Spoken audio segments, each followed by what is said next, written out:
Assalamu alaikum everyone. My name is Zakaria. Hope you are having a great time over there. In this video, I am going to talk about out to and had better. आज की इस video में हम बात करने जा रहे हैं मॉडल वर्ड्स में से out to और had better के ताल्लुक़ से। इसको किस तरह इस्तेमाल करते हैं, इनका क्या यूज़ है, क्या स्ट्रक्चर्स हैं। Let's get started. देखिएगा, सबसे पहले हम बात करते हैं आउट टू के ताल्लुक़ से। We use ought to instead of should. हमने इससे पहले शुड के ताल्लुक़ से ये बात बताई थी कि शुड का जो इस्तेमाल होता है वो राय और मशवरे के लिए इस्तेमाल होता है। तो जिस तरह से शुड का इस्तेमाल होता है वैसे ही राय और मशवरे के लिए आउट टू का भी इस्तेमाल होता है। इसको एग्जाम्पल से समझिएगा। Example, do you think I ought to apply for this job. आपका क्या ख़्याल है, मुझे इस जॉब के लिए और इस मुलाजमत के लिए दरख्वास्त देनी चाहिए।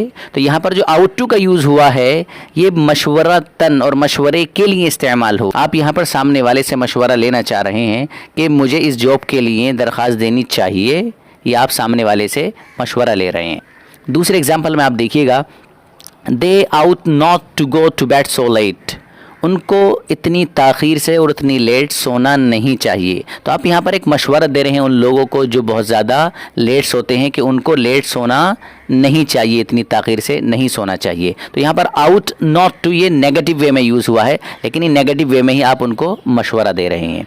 देखिएगा third example, he has been studying hard for the exam so he ought to pass. आप अपने किसी फ्रेंड के बारे में किसी और से ये कहते हैं कि वो एग्ज़ाम के लिए मेहनत कर रहा है, बहुत मेहनत कर रहा है, लिहाजा उम्मीद ये है कि वो एग्ज़ाम पास कर लेगा, उसको एग्ज़ाम पास कर लेना चाहिए। तो यहाँ पर आप अपनी एक राय और ओपिनियन का इजहार कर रहे हैं कि चूँकि वो मेहनत कर रहा है और मेहनत के नतीजे में इंसान कामयाब होता है, लिहाजा उसको एग्ज़ाम पास कर लेना। यहाँ पर आप अपनी ओपिनियन और राय का इजहार कर रहे हैं। Let's move for the next one. Yes, next one is ought to के बारे में कन्फ्यूजन हो सकता है, उसको दूर करने के लिए हम ये आपकी खिदमत में लेकर आए हैं। We use ought to do something with to. देखिए, आउट टू का जो हम यूज़ करते हैं वो टू के साथ करते हैं, विदाउट टू नहीं करेंगे हम। जैसे कि हमने पिछली स्लाइड में आपके सामने एग्जाम्पल्स पेश किए हैं, उनमें आप देख पा रहे हैं कि आउट टू और उसके बाद इन्फिनिटिव यानी फ़ेल की पहली शक्ल लेकर के वहाँ पर हम आए थे। तो यहाँ पर असल बयान यही करना है कि आउट टू का जो यूज़ होता है वो टू के साथ होता है, विदाउट टू नहीं होता है। यही यहाँ पर बयान करने का मकसद है। Let's move for the next one. Yes, next one is had better. इसका बहुत अच्छा इस्तेमाल है, उसको देखिएगा। I had better do something. मेरे लिए बेहतर है कि मैं कुछ करूँ। I had better do something, कुछ करना मेरे लिए बेहतर है। ये जो I had better do something है, इसका मीनिंग क्या है? इसका मीनिंग है it is advisable to do it, if I don't there will be a problem और अ डेंजर। ये हैड बेटर को जो हम लाते हैं वो क्यों लाते हैं? हैड बेटर को हम इसलिए इस्तेमाल करते हैं कि वो काम, जिस काम को हम करने जा रहे हैं, अगर हम उसको नहीं करेंगे तो ना करने की सूरत में हमारे लिए परेशानी और प्रॉब्लम खड़ी हो सकती है।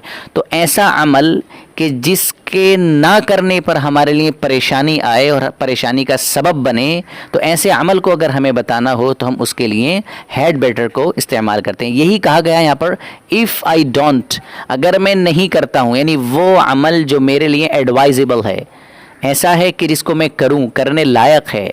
इफ़ आई डोंट, अगर मैं नहीं करता हूं, there will be a problem और अ डेंजर, तो फिर नतीजा क्या होगा? मेरे सामने प्रॉब्लम खड़ी होगी, कोई नुकसान मेरा हो सकता है। इसको एग्जाम्पल से और समझिएगा। देखिए example, it's cold today, you had better wear a coat when you go out. इस एग्जाम्पल में आप अपने फ्रेंड से कह रहे हैं, इट्स कॉल्ड टुडे, आज ठंड बहुत है।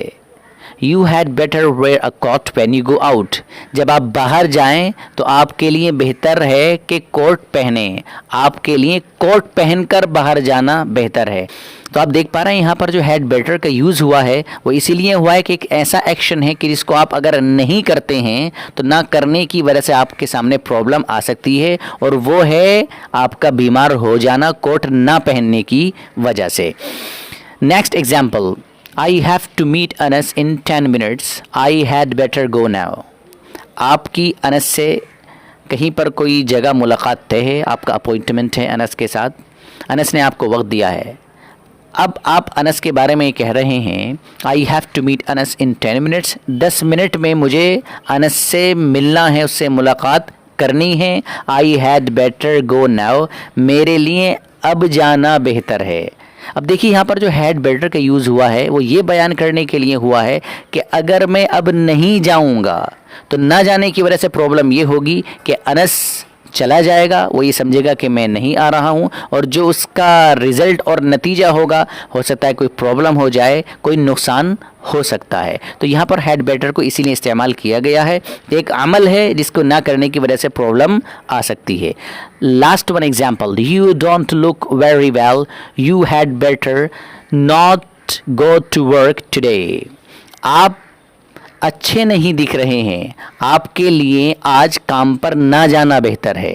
तो यहाँ पर आप मशवरा दे रहे हैं सामने वाले को, आप उससे ये कह रहे हैं, देखिए इस एग्जाम्पल में हैड बेटर का जो यूज़ हुआ है वो नेगेटिव वे में हुआ है, यानी आप ये कहना चाह रहे हैं कि आप आज काम पर मत जाइए, आप काम पर यूँ मत जाइए इसलिए कि आप अच्छे नहीं दिख रहे हैं। अगर आप काम पर जाएंगे तो काम पर जाने की वजह से आप और ज़्यादा बीमार पड़ सकते हैं, जिससे आपको नुकसान और प्रॉब्लम हो सकती है। तो यहाँ पर हैड बेटर का जो इस्तेमाल हुआ है और यूज़ हुआ है वो यही बयान करने के लिए हुआ है कि ऐसा एक्शन जिसके करने की वजह से आपको प्रॉब्लम और परेशानी हो सकती है। होप आपको ये लेसन समझ में आया होगा, and I will be coming back with a new lesson very soon here. Till then you take care and have a fantastic day. Hey there. Subscribe to my channel. And also press this bell icon.